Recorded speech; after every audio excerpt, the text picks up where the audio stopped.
Thank you so much, Joel, for that wonderful introduction. That was very interesting. And I'm really looking forward to this Greenfin session. It's a pretty unique event in my experience and should really be very exciting. So to kick off the Greenfin event, what we wanted to do was have a keynote panel on how the pandemic shaped the ESG. My name is Richard Mattison, as Joel said. I'm the CEO of Trucost, which is part of S&P Global, and I'm also the Chief Product Officer for our ESG and sustainability products across S&P Global as well. And at S&P Global, we're integrating ESG and sustainability into really everything we do across the organization, from credit ratings to benchmarks to data sets. And so a lot of intelligence that we're currently providing to the marketplace. But less about me and more about my fellow speakers here. I'm super excited to welcome a couple of speakers to this event that really, in a way, epitomize sort of how ESG has become mainstream in my view. So let me start with Suzanne DiBianca. Suzanne is from Salesforce. She leads Salesforce stakeholder capitalism strategy and leads the company's environmental, social, and governance strategy and reporting with a depth of focus on climate action programs on the global journey to net zero emissions. That's something we'll hear more about, I'm sure. Suzanne has worked at Salesforce for more than 20 years and was previously co-founder and president of the Salesforce Foundation and Salesforce.org. She works on multiple councils for the United Nations and the World Economic Forum and has been named one of Inside Philanthropy's 50 most powerful women in philanthropy. So, and Salesforce, an organization clearly one of the world's largest software providers, right at the heart of the debate around sustainability and integration of sustainability into business. Let me move to also Rick Lacaille. Rick is an executive vice president at State Street. State Street is one of the world's largest investors. Also, State Street offers data and analytics and acts as a custody bank for over 30 trillion of assets under management. I'm sure Rick can give you the precise number as of today. But really a major player in the financial space, sitting across huge wealth of information and insights, as well as acting as an investor. So really no one better to comment on the state of capital markets and sustainability. Rick leads and coordinates the environmental, social, and governance efforts at State Street. He's a member of the executive management group and provides enterprise leadership for the ESG program overall across all aspects of State Street. Rick was the chief investment officer globally at State Street Global Advisors, and so really knows a huge amount about investment, having worked for a long period of time as someone who's run the investment strategy at State Street overall. So really, I'm totally delighted and excited to welcome our two speakers. Let me kick off with a question around the pandemic. The title of this session is How the Pandemic Shaped ESG. At S&P Global, we're the world's largest credit rating agency, and I just wanted to give you one little fact. Over the last 8 months of last year, ESG and sustainability affected 2,300 credit ratings, with 900 downgrades being affected in some way by sustainability considerations. So anybody that says, is ESG risk real? Are people actually acting on it? Are we doing enough on ESG? Well, I can say that actually it really is having a material effect on our analysis at S&P Global, and that really heightened through the pandemic, if anything.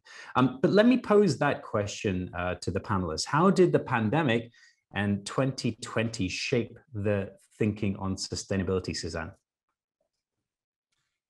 Thank you, Richard. Wow, that's an incredible statistic and a good one. I think that we're beginning to really take this seriously and hold people accountable and feet to the fire. So thank you for doing that work, and thank you, Joel, to you and your incredible team for putting on this event in the virtual world.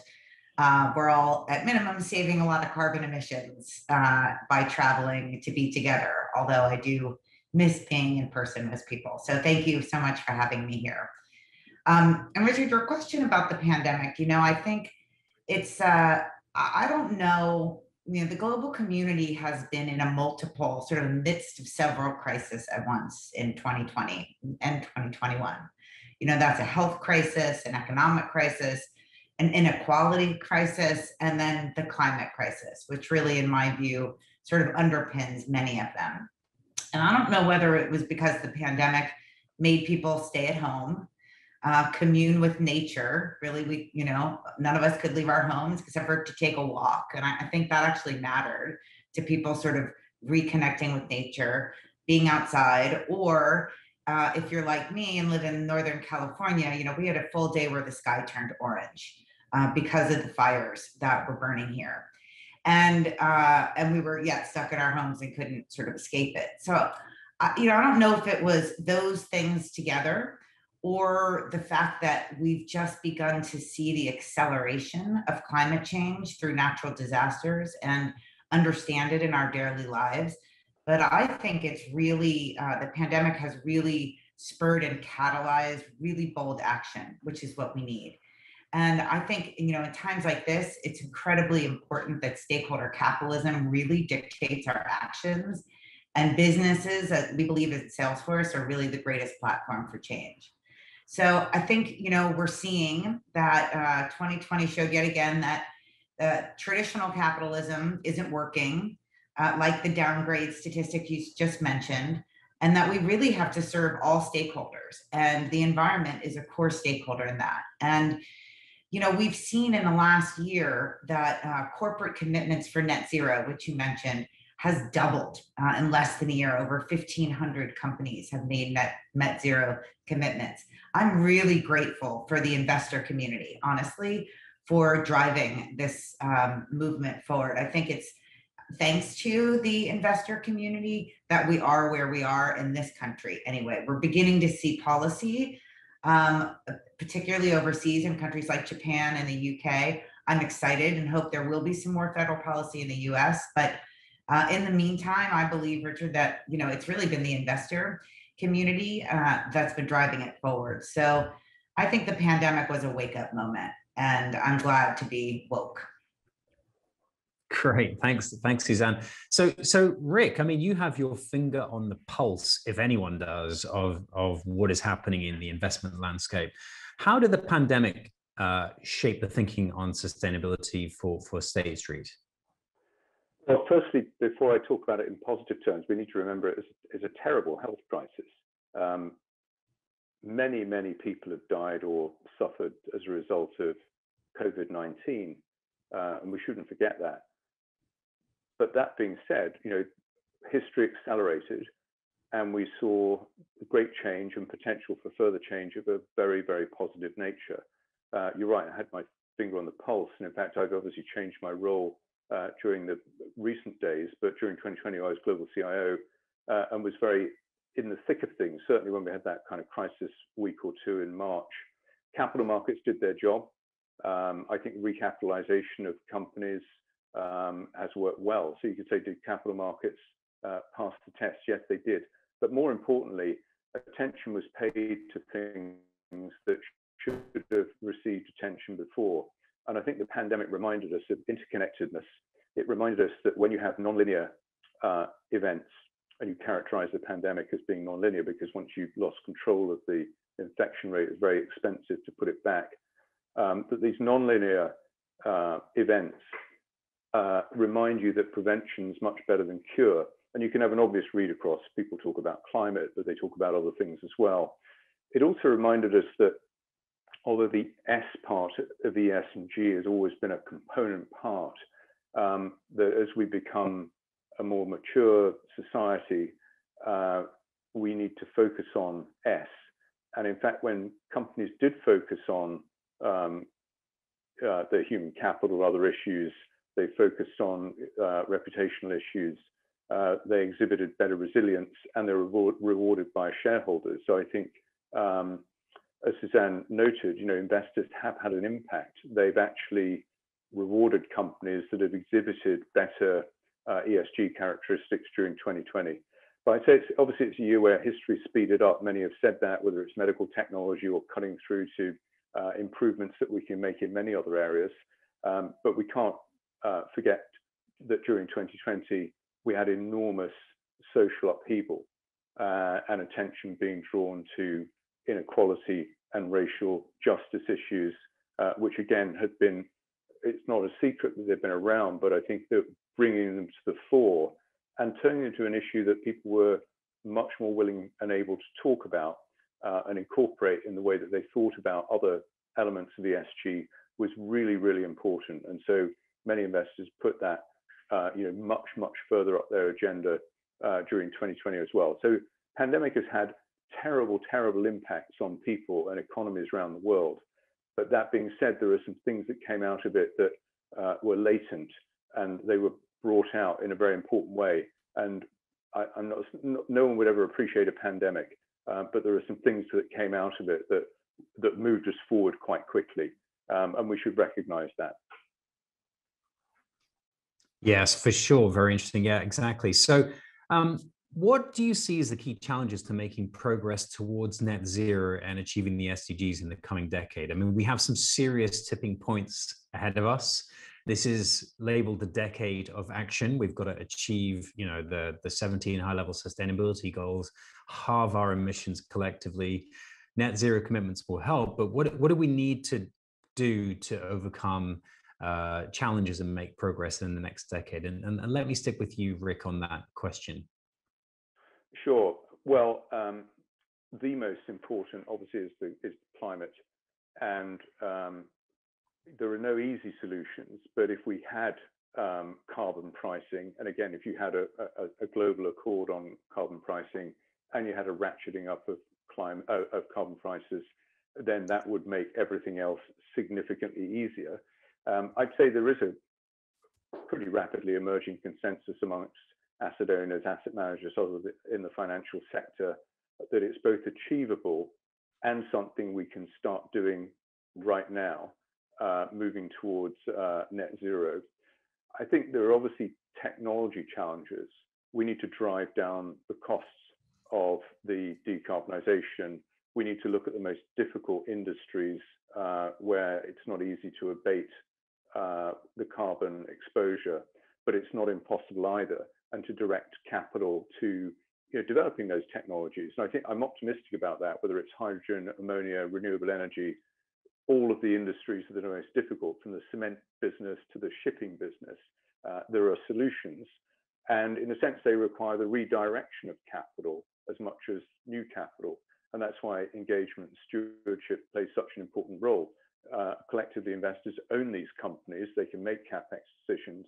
They can make both disclosure decisions and more actionable steps towards a net zero plan.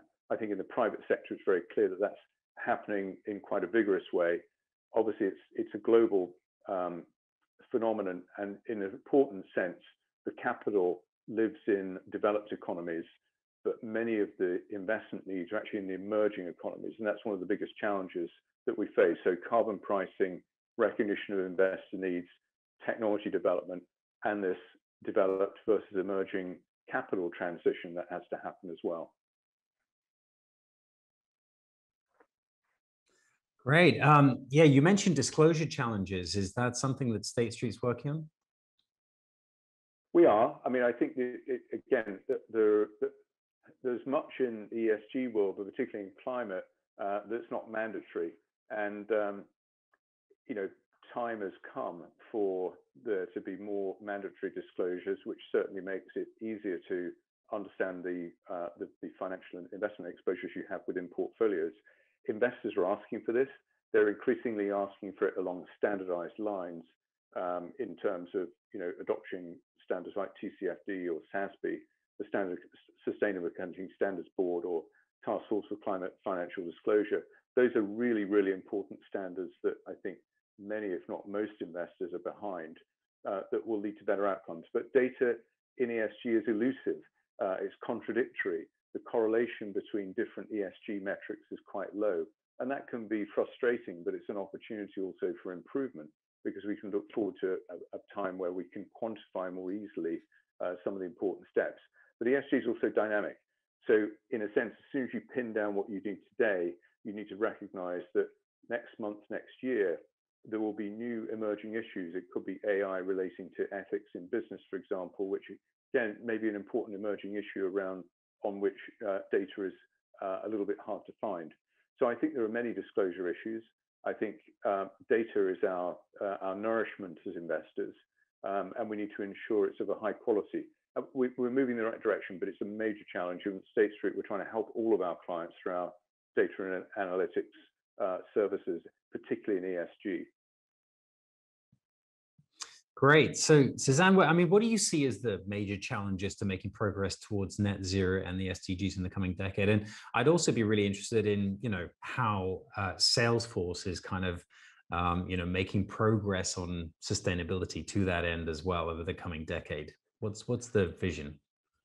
Yeah, thank you, Richard. I would agree with Rick on many of his points. I think that it's focus is one of the challenges. I think many people don't know where to focus within the context of the SDGs, right? Or the IBC metrics. There's 21 there. There's 17 in the SDGs. There's many different frameworks, right? All that which are critical and kind of ladder up to each other. And I think we're beginning to see the laddering up, but it's a bit of the Wild West. And it reminds me a little bit, from a technology perspective, speaking from a technology company, reminds me of the crowdfunding days, where there was sort of many platforms that sort of rose up to meet a challenge of crowdfunding, and you sort of saw the few winners 3 to 5 years later. I think we're in a moment of kind of carbon cowboys, both on the ground, trying to work with farmers locally all over the world, particularly in the global south, about how the economics, how to accelerate the part of the carbon market called carbon credits, and proving to farmers that it can be economically better, honestly, to retain your land, or to build more biodiversity than to cut it down and sell your trees. I think we're in an economic transition on the ground as it relates to sort of the local people that are providing the carbon credits. We talked about the 1,500 companies who have made net zero commitments. Well, they've got to buy these credits, and so I think the standardization is going to be really key. The economic development of people on the ground and making that case quickly. It's reducing the time in which one can count as a carbon credit. But I'm seeing a lot of this kind of mess on the ground. Immature carbon markets, carbon cowboys that are, pricing of carbon is incredibly different based on wherever you are in the world. So I think the demand side is accelerating. The supply side needs to mature and grow.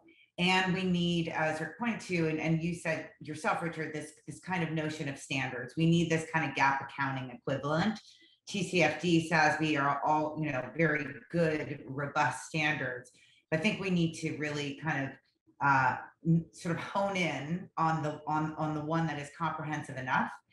And the technology solutions to get there, again, bit of a Wild West, but something that we're doing at Salesforce, we're working on. We have a great carbon accounting system that is, it's auditable, investor grade data, and we're working with leaders like you, Richard, to begin to expand that out to the other elements of the SDGs. So we think that's our superpower, software development, and that's where we want to play, because that's what we know how to do. Wonderful. You certainly are good at software development, that's for sure. So maybe one final sentence from each of you. What would your recommendation be for everyone in this audience? Let me start with Rick. Well, everyone from issuers to investors is in the audience, but I would say look at your own intentional plan to get to net zero in the activity that you perform. If you're a corporate issuer, how am I going to get to net zero? And importantly, the interim points in between.